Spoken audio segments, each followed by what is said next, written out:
And that's the biggest factor in being able to transition is trust. People don't want you to move into another role that you've never done because they're out of fear. They fear you might fail. You're going to make them look bad, right? Whoever gives you the chance, you're going to make them look bad.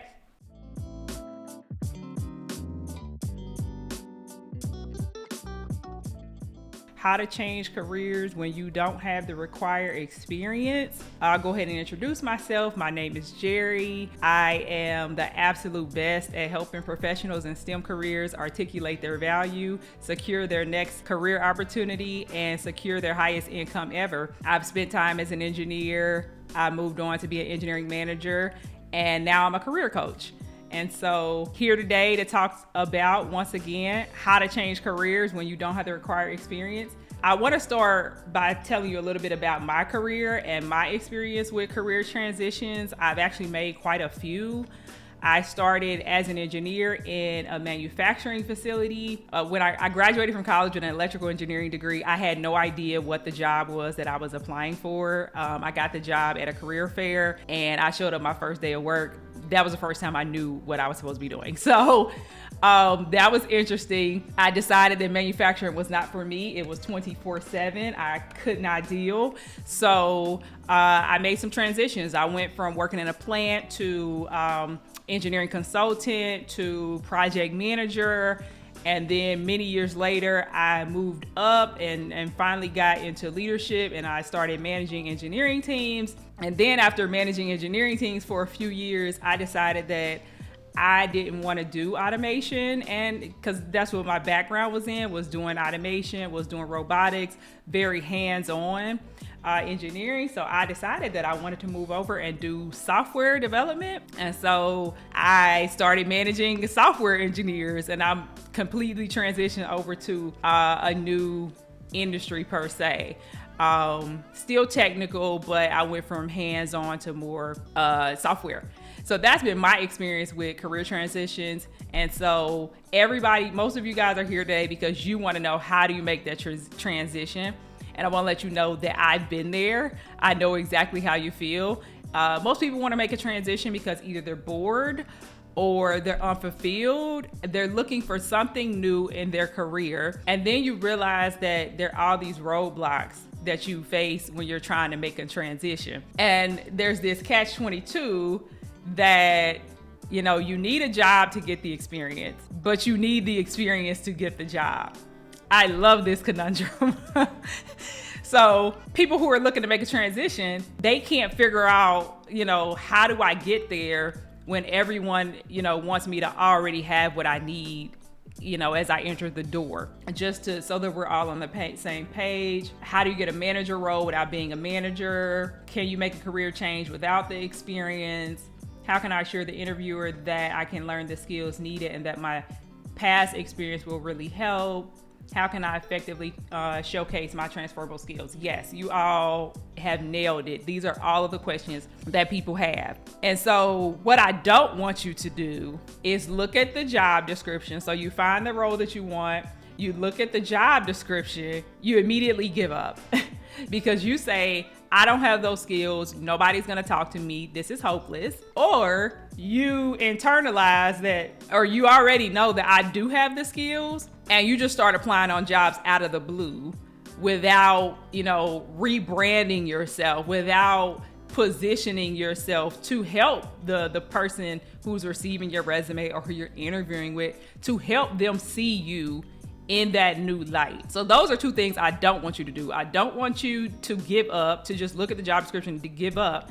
And I also don't want you to just start applying out of the blue. So what is our solution? The very, very simplest way I can explain how to change careers when you don't have the experience is you have to talk to someone who is currently doing the role that you're interested in, or they have already done it. If you've been in any of my other lives, a huge belief of mine is that you cannot do this career thing alone. You cannot do it in a vacuum. So if you're, not wanting to talk to people, not wanting to put yourself out there, you're doing yourself a huge disservice. So If you want to break into, and somebody in the chat, let me know where they are and where they want to go so I can start speaking your language. Oh, someone said that coming from retail restaurant management, transitioning into human resources. Okay, so the first thing you need to do is find someone in human resources to talk to. And the way you do that is you look on LinkedIn, you find a friendly face, you find a friend of a friend, you find somebody you know, and you ask them for 15 minutes of their time. I want you to prepare 3 questions for the person who has already done what you want to do or they're doing it right now. Those 3 questions are, first, I want you to ask them, what are the skills that are required for the role? And not, what does the job description say? Because if you want to get into human resources, there are usually some very broad skills. You need to probably be, you need to care about people's issues. You need to genuinely want to help people. You need to be able to listen to people's concerns and issues and provide them with a solution. And so you're coming from retail and restaurant management. I'm sure you do that every day. So I think one of the main missteps is we get too caught up in the minutia of, oh, I don't know the human resource system. Well, but you can learn that. But the thing that you already know how to do is to listen to people's concerns, chart out a solution, follow it through to completion. So the first question I want you to ask them is, what are the top skills? And I want you to make sure you get down to the nitty gritty. So if they start giving you surface level answers like, you got to know SAP, right? You're going to say, no, but I mean, what's the layer beneath that? What are you doing in SAP? What is that skill? So that's the first thing you want to do. And I do want to pop another question here. People who want to transition, do you actually know what the skills are that are required for the role? Drop a yes if you know, drop a no if you don't. So are you just assuming you know what's required, or have you actually asked somebody and done some research? So the first, I said that I want you to talk to somebody who's doing what you want to do or has already done it and ask them 3 questions. The first question is, what are the skills that are required for the role? The second question is, what is a day-to-day like for you? And for a lot of roles, if you're doing something super popular like software engineering or, product management or something like that, you can go on YouTube. A lot of people are doing a day in the life. I mean, that'll give you at least a starting point of like, what can I expect from this? What are these people actually doing? So that's the second thing I want you to know. What is the day-to-day like? And then the third question I want you to ask them is, how did they get into the field? How would they recommend you get into the field? Because sometimes the answer is very simple. The answer is, display that you have this experience, take on this kind of project, work on this kind of assignment. It could be as simple as that, but as long as you're in your head and you're not reaching out to people who have the answers, you're really just delaying and slowing down. So we got 3 questions that we're gonna ask. What are the top skills that you need for the role? What is the day-to-day like in the role? And then you're gonna ask them, how did they get in the role? And then how do they suggest you should get into the role? Because those are your answers right there. So now I'm gonna look at some of you guys' questions, because I do have one final piece of homework. After you find somebody to talk to and you ask them those 3 questions, there's a final piece of homework. So let me get into these questions. I'll check Instagram first, actually. I want my next role to be in management at a new company, but I've never managed people directly in my current company. Now, transitioning into management is one of the hardest things you will ever have to do, because the gates are heavily kept, right? These companies, they really safeguard and protect these leadership roles. And so when you want to move into a leadership role, your best bet, and somebody had this same question on LinkedIn, so I'm gonna pop it up. Your best bet is to try to do that internally. A mistake that I see people making all the time is that they want to change companies and they want to go into leadership. You need to do a stair-step approach. You need to choose one or the other. If you really want to get into leadership, you need to stick with the company that you're at right now, because you know them, you have relationships, they know your working style, they trust you. And that's the biggest factor in being able to transition is trust. People don't want you to move into another role that you've never done because they're out of fear. They fear you might fail. You're going to make them look bad, right? Whoever gives you the chance, you're going to make them look bad, and they don't want that. So if you're trying to move into leadership, the quickest path is at your current company. And then once you have the title, you can move around. You can go anywhere you want. So keep that in mind. And let me see, what were some of the other questions? How can I make a career change without the experience? I think I answered that by talking to someone. You got to get the data first. And then that's a very good question. Actually, I think I'm gonna roll right into our solution. So the homework assignment that I want to leave you guys with is that once you found somebody, you ask them the 3 questions. You need to align your skills with what is needed. I don't want you to focus on transferable skills because that's just a mind game. And you're like, what does transferable even mean?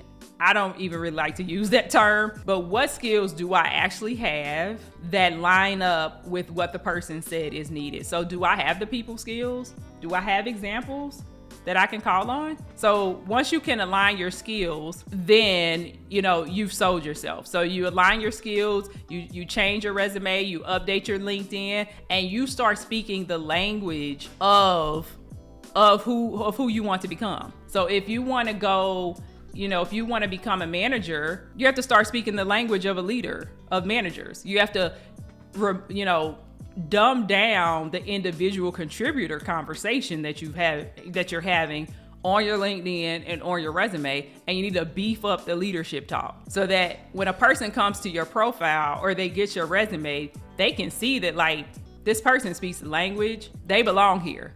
I'm not gonna have to bring them up from level 0 and train them, on everything. They've done their homework. They're going to be able to add some value. So let me look at a couple more of these questions. How can I assure the interviewer that I can learn the skills needed and that my past experience will really help?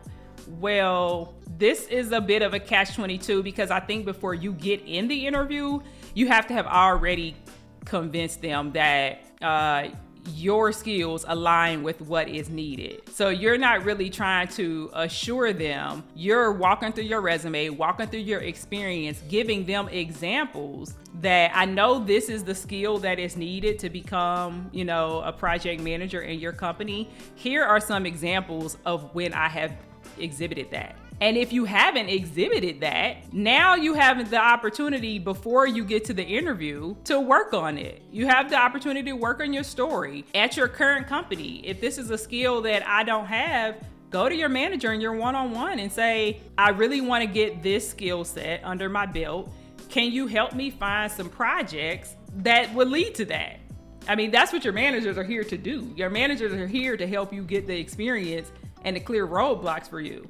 So if you go to your manager and you say, I'm really looking to get this skill on my resume, help me find some projects, there you go. So I guess the short answer is use your current employment, use your current experience, use it to get where you want to go. Use it to get what you want. I talk about this all the time that your job is not this one-way street. It is a 2-way street, 100%. They are getting what they want from you. Make sure you are getting what you want from them in terms of experience, money, flexibility, whatever it is. But they don't know what you need, unless you ask, unless you do the work to figure out, what is it that I need? So once you talk to somebody, you figure out what it is that you need. You either align what you have to that, or you figure out how to get that from where you're currently employed. And if you're not employed altogether, go get a job, any job. And when you walk in the door, what the skills are that you're trying to get. So that's my advice on that. We got time for a few more questions. How can I effectively showcase my transferable skills? Give me a little more detail here. Showcase them in an interview. I think I already answered that. And I think the real answer is that when you try to figure out what skills are transferable, it's like you're trying to reverse engineer the problem. You're trying to look at your skills and say, how can I apply them? As opposed to going directly to the source and saying, what do I need? And then going through your mental Rolodex and when have I had this experience? So that is my solution on that. How do I break into a different industry? Aerospace industry, business development to go to market. Well, business development, how do I go from business development to go to market strategic roles? I mean, those seem very aligned to me. Go to market, like you're working on somebody's business, bringing it to market. We could talk more in depth, but I definitely think you have what it takes here. I'm currently a senior producer and have an opportunity to jump to vice president level. While I have the foundation, what can be the best approach to pierce the executive level? I mean, that's a huge jump. When you say senior producer, are you already managing people? Because I don't know how you can skip people management and go to executive level when executive level has like 3 or 4 levels under them. So, I mean, that's difficult. That's a huge opportunity. I'm trying to understand how that works. So let me know if these are people management roles or are these, because I know sometimes in some other industries like banking, like you can be a vice president and not have any direct reports. So give me more information. But what I can say from, what you've given here is that as a senior producer, your job is to produce. Senior anything, senior engineer, senior project manager, you are producing a direct deliverable. And once you move to leadership, management, executive level, your job is no longer to produce the deliverable. Now your job has become, how do I get the deliverable through other people? How do I set the vision? How do I set the motivation? How do I rally? How do I rally as an executive? How do I rally 500 people to march in the direction that I've chosen? And so that's the other layer of, going from individual contributor to leadership and executive. Individual contributor, a lot of times you're told what to do. You're given the vision, you're given the direction. As the executive, you're going to be choosing the direction. And so if things don't go correctly, we're going to be looking at you. People can only execute on a vision that is clear and that makes sense. So that's something you have to consider. Do you have experience with setting direction, setting the tone, making very good decisions? Because you're going to have 500 people who are planning their lives, planning their day-to-day, planning, the next 6 months, the next year, they're going to be working around a single decision that you made. That's another topic all in itself.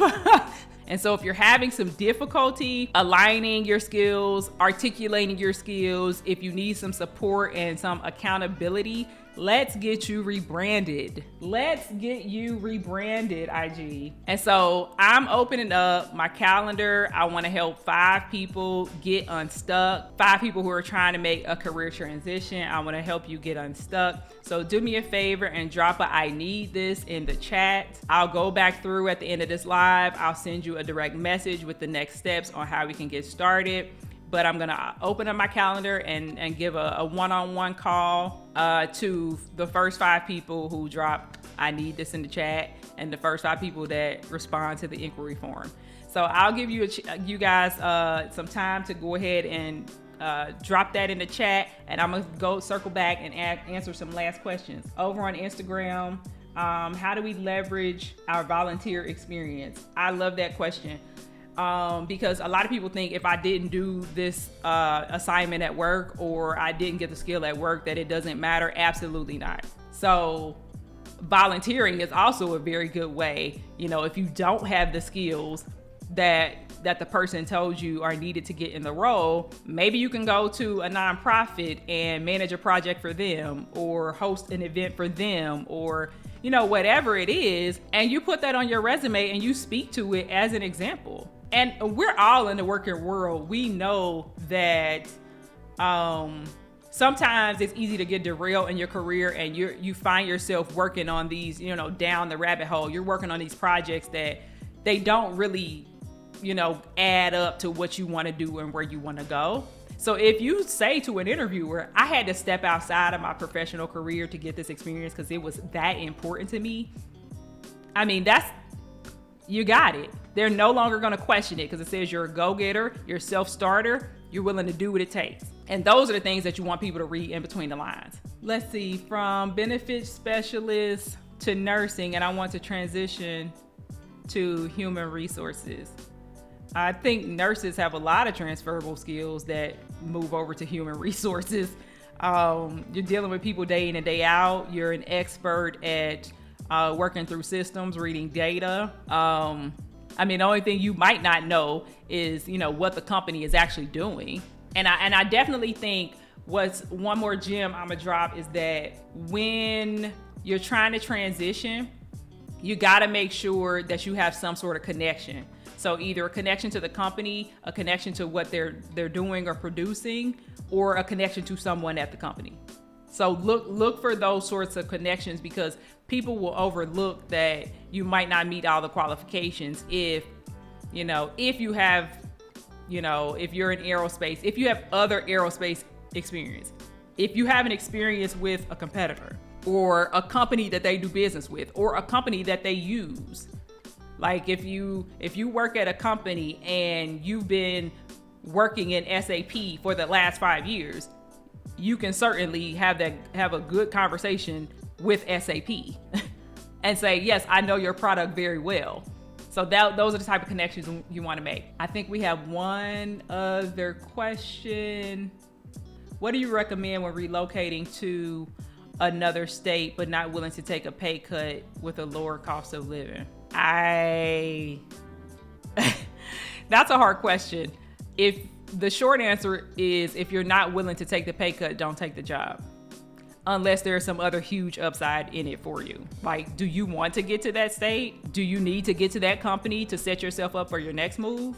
Other than that, I would try to negotiate. I would, do my research and ask for what I deserved. So I don't really recommend that. Feel free to join us live next Thursday, and also go to my profile, hit the notification bell so you never miss a notification about me going live. All right, guys. Bye. See you next week.